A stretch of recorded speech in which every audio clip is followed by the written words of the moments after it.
If you are struggling to beat Cursed City S21 without Michinaki and without any mythical champions, then you clicked on the right video. I'm going to show you guys how I did that and give you guys some helpful tips and tricks on how you guys can do it too. My name is PJ, welcome back to another Raid Shadow Legends video. And today we're going to be going over Cursed City S21 and how I beat it. A little PJ VOD review. To get into S21, no Michinaki, no mythicals. A lot of you guys might be looking at some other teams that have beaten this, but they have Michinaki. I sadly do not have him, so I'm going to show you guys how I beat this without him. Hey, stop right there.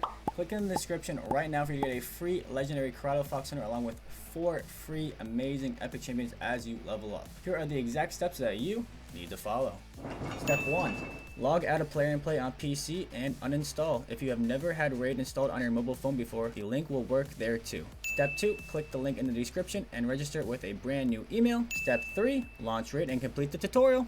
Step 4, go to the inbox and claim your champion. Here we go. Karato Fox Hunter will be there waiting for you in the inbox. This is an amazing start to your account and you do not want to miss it. So make sure you click the link in the description, follow the steps, and don't forget, tell a friend.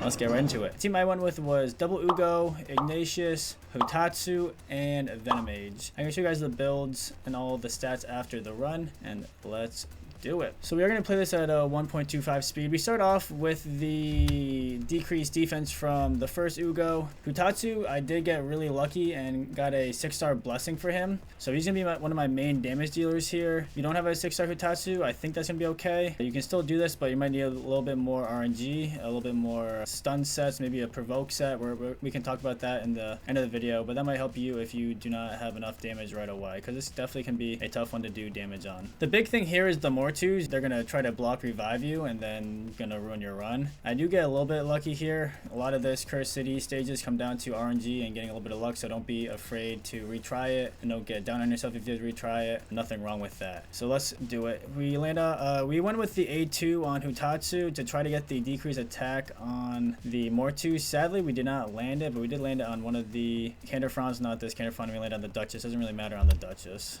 No peril proc for him. Here we cleanse it off. We tried to provoke with Iggy. He's not booked. If he was booked, it would be a little bit better, but it's a 50% chance of provoking. We try to get lucky to provoke the Mortus. We provoke one, we do not provoke the other, but at least it helped out a little bit. Here, I tried to go for the A3 to get a little bit of damage on everyone. Generally, you don't want to be hitting the Mortus at all. You want to be hitting them as little as possible. So this was a little risky. You can see here that it almost bites me in the butt, but I live very luckily, or you could say planned living.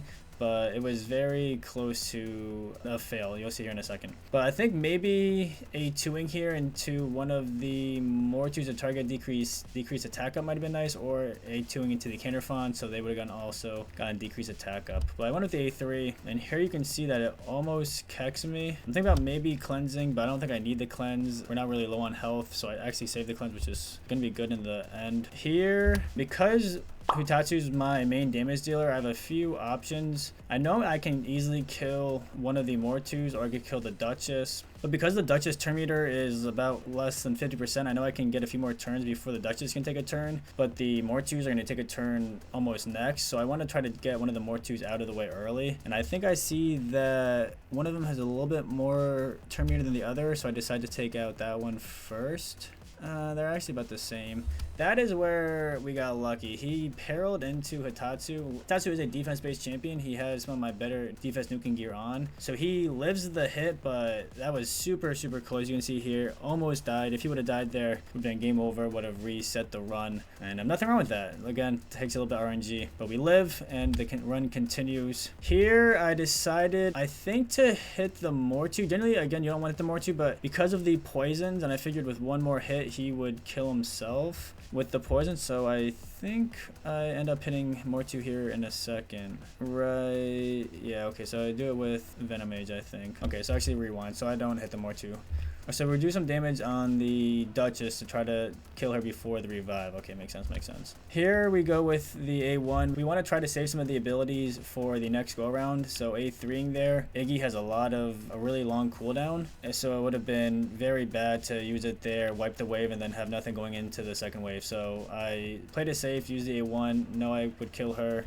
The other reason why I killed her before killing maybe the Mortus would be, again, because of the turn meter. So I can see that he still has a long way to go before he's taking his turn, and she's about to take her turn, and she would have most likely revived here. So I want to make sure I take her out the way first. You see I almost killed the A3 but decided not to. Here with Venom Mage, we A2 the Candrafon, I think, to get decreased attack out. Yeah, so no decreased attack. We might have been able to kill the Mortu here with the A2, but I think we wanted to get the decreased attack out because they're about to take a turn, and we wanted to make them do a little bit less damage. So luckily we landed the decreased attack here. Ooh, that was really close to Hitatsu dying. You see I healed up really quickly. Did not want to mess around with that. That is one nice thing about the Ugos is the A3 healing, and now we just save the A2s and A3s and just A1. They had the poison, killed him, and now we just wait for, again, almost dying. Hitatsu died, almost dies here a few times. Coming in clutch, staying alive, staying alive. Ooh, ooh, ooh, ooh. Get to the second wave. This wave we have the decreased defense ready, so we do the A2, get the defense up, and then Hitatsu comes in with a huge smack, taking almost one-shotting the champions on the right side. Left side doesn't do as much damage. It does massive damage overall. Here, do we A2 again? No, we A1. So ideally we could have tried to, if we had the A2 here, we could have tried to provoke, make them just A1, but we don't have the provoke ready. We do have the A3 ready, so we do the A3, do some big damage, and kill two of the champions on the right. And that's holstering on the right. Here I might have misplayed a little bit, and I should have A2'd into the Cardiel. I go for the A3 to try to get damage and get some poison down on everyone, but he just cleanses them off, so it ends up not really doing much. If I would have A2'd into him, it might have done enough damage to kill, so might have been a misplay. We would have saved a little bit of time, but almost doesn't really end up hurting me because I am able to cycle around with my moves to get back to the A2 and A3 cooldowns, so it ends up being okay. But we A3 here, he cleanses, and he gets the revive on death up, which is kind of annoying, but then I'm like, oh, you know what, I can just kind of pick them off one by one and use the revive on death to reset my cooldowns. So it ends up working out. We're just gonna do a lot of A1s here, slowly picking them off. Yeah, definitely. You can see there's a 5-turn cooldown. He's not booked, so it takes a while to get back around. And you want to make sure you're not messing, but you look and notice the turn meter and kind of play off of who's gonna take a turn next and try to kill the next person to take a turn. So you can use one A1 right here.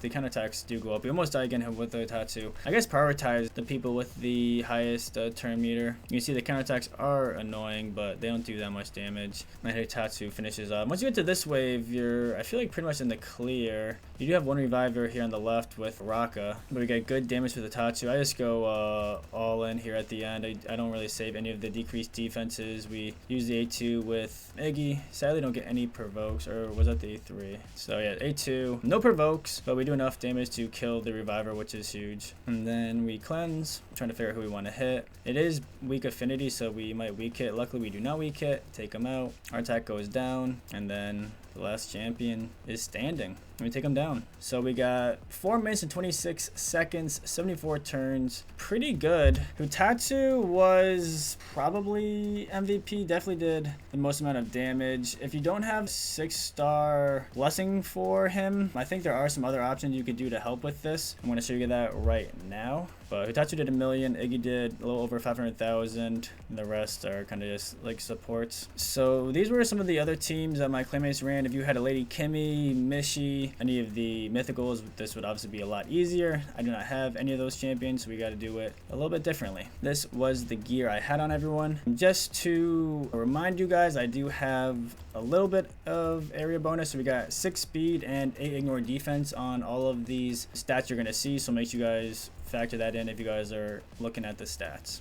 So with Iggy, we went with pretty much just a pure damage dealer build with a little bit of accuracy, but not really much. I guess that was one of the things I could have focused on more, is getting him more accuracy so we could land the provokes. That might have helped. But luckily we did not need it, and he just was able to do enough damage to take out most of the waves. Venom Mage, I honestly just left Venom Mage in her normal gear. I didn't change it for this, which is just regen, accuracy, res, kind of tanky. I will give some tips though. I will say giving her either stun or provoke could be really nice and helping with the CC of the waves. I do like provoke a lot. It's not as good as stun. Obviously they're gonna still take a turn and use their A1, but there's a 30% chance of landing the debuff versus stun is 18%, so it's almost a double percent chance to land it, which could be very, very nice. So keep that in mind if you do need some more CC. You're running out of stun sets. The provoke set could help out a lot, so keep that in mind. Uugo, we went with Merciless and Affinity Breaker. This is kind of just what I normally have on her for when I ran her in Hydra. I actually really like her in Affinity Breaker,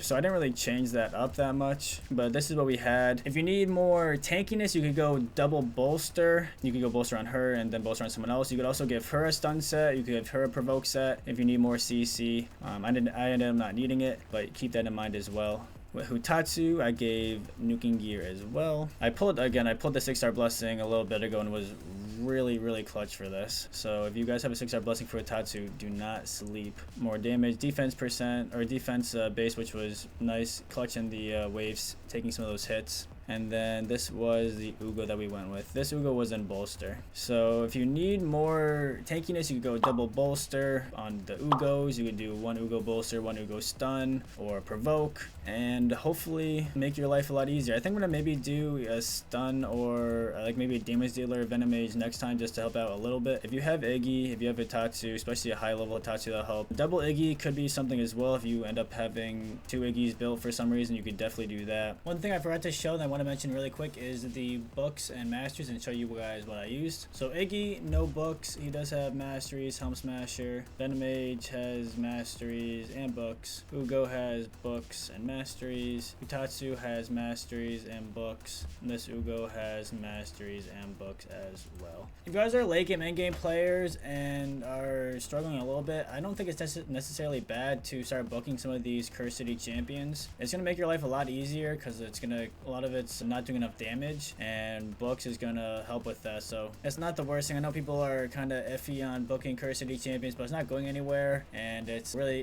good and impactful for your account to get that merciless gear and try to clear all of Cursed City. So it's an option for you guys to think about as well. But let me know in the comments if this helped you guys, if you were able to beat this stage or not. Please leave a like, leave a comment. Hopefully this was helpful. Let me know and I can do more Cursed City stages. Let me know in the comments specifically if you want to see any specific rooms. There's a few more stages I think I'm going to do. Maybe we can do 19. I think 19 people are having issues with, but usually it's S19, S21, S20, maybe S18 are the ones that people really struggle with. So if there's any other rooms, let me know, and I'll see you guys next time. Peace.